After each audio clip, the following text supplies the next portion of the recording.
Assalamualaikum warahmatullahi wabarakatuh. Perkenalkan, nama saya Azliani.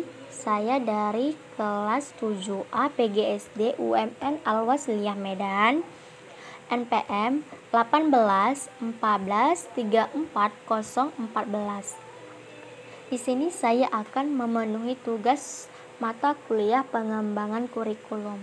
Pertama, saya akan menjelaskan yaitu pengertian kurikulum. Kurikulum merupakan unsur penting pada setiap lembaga pendidikan.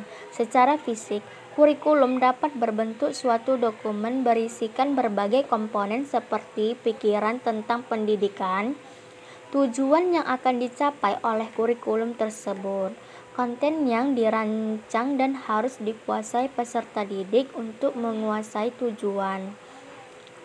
Proses yang dirancang untuk menguasai konten, evaluasi yang dirancang untuk mengetahui penguasaan kemampuan yang dinyatakan dalam tujuan, serta komponen lainnya.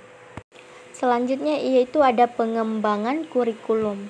Pengembangan kurikulum merupakan suatu sistem yang memiliki komponen-komponen tertentu. Komponen-komponen tersebut adalah 1. Tujuan, 2. Isi, ketiga metode, yang keempat yaitu ada evaluasi pembelajaran. Selanjutnya yaitu ada landasan pengembangan kurikulum.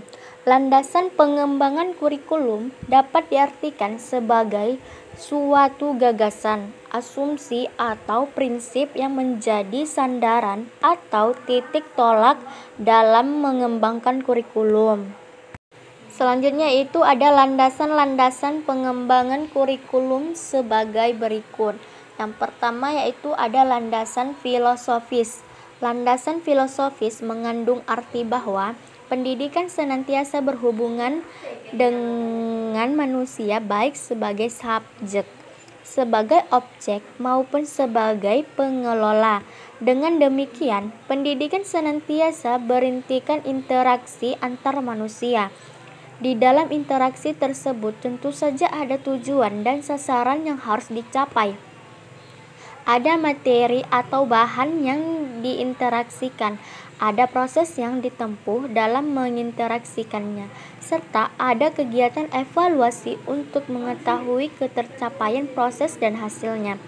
Tentu saja untuk merumuskan dan mengembangkan setiap aspek yang terkait dengan setiap dimensi kurikulum tersebut memerlukan jawaban atau pemikiran yang mendalam dan mendasar, atau dengan kata lain harus menggunakan pemikiran filosofis.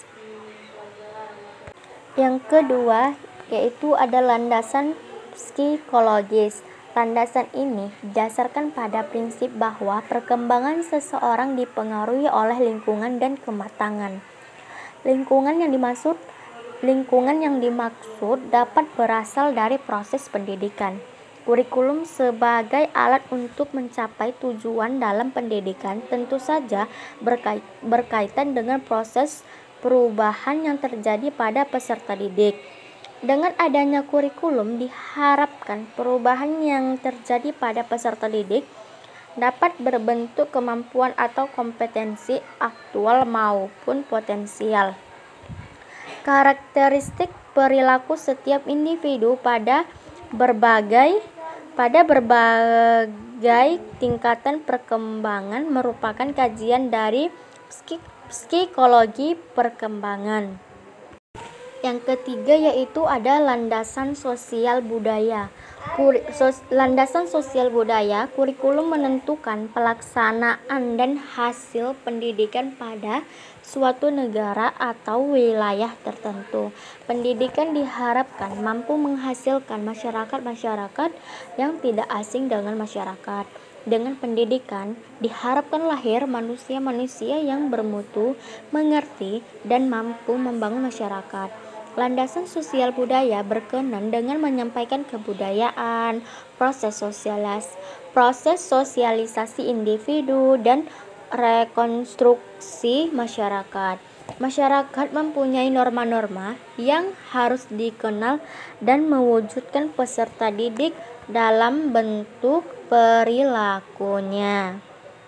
Yang keempat yaitu ada landasan ilmu pengetahuan teknologi dan segi atau iptek. Pendidikan merupakan usaha penyiapan subjek didik atau siswa menghadapi lingkungan hidup yang mengalami perubahan yang semakin pesat.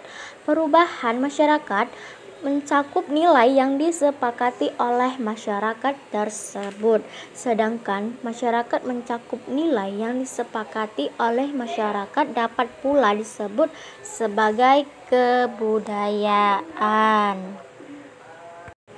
Baiklah, di sini saya sudah menjelaskan ya semua materinya.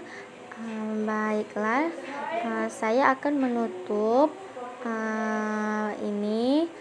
Apabila ada kesalahan atau perkataan saya yang salah, saya mohon maaf. Saya akhiri dengan kata Assalamualaikum warahmatullahi wabarakatuh.